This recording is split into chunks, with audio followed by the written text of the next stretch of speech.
যুবতীকে অপহরণ করে বিক্রির অভিযোগ ইংরেজ বাজারে। ওই যুবতীকে উদ্ধারের আবেদন নিয়ে পুলিশ সুপারের দ্বারস্থ হয়েছেন পরিবারের লোকজন। অপহৃত যুবতীর পরিবারের অভিযোগ, সোশ্যাল মিডিয়ায় ইটাহারের এক যুবকের সঙ্গে পরিচয় হয় ওই যুবতীর। এরপর ওই যুবক বিয়ের প্রলোভন দিয়ে যুবতীকে ডেকে পাঠায়। গত 30 জুলাই থেকে ওই যুবতী নিখোঁজ হয়ে যান। গত 5ই আগস্ট ওই যুবতী বাড়িতে ফোন করে জানান তাকে কোথাও বিক্রি করে দেওয়া হয়েছে। অবশেষে মেয়েকে ফিরে পেতে পুলিশ সুপারের দ্বারস্থ হয়েছেন পরিবারের লোকজন। আমার মেয়েকে ডেকেছিল যে বোলেরো গাড়িতে উঠালছিল। আমার মেয়ে ফোন করে আমাকে বলছে এখন মা বোলেরো গাড়িতে উঠালছিল।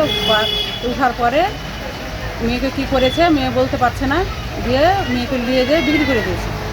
কোথায় বিক্রি করেছে? কোথায় বিক্রি করেছে মেয়ে বলতে পারছে না। মেয়ে এখনকার অন্য জনের মোবাইল থেকে কল করছে, কান্নাকাটি করছে, আমাকে খেতেও দিচ্ছে না। মুখার পরে আমার কাছে আসছে, মারধর করছে। কত টাকা বিক্রি করেছে জানা গেছে? না, ওটা কিছু বলেনি। কোন জায়গাটা নিয়ে গেছে জানা গেছে কিছু?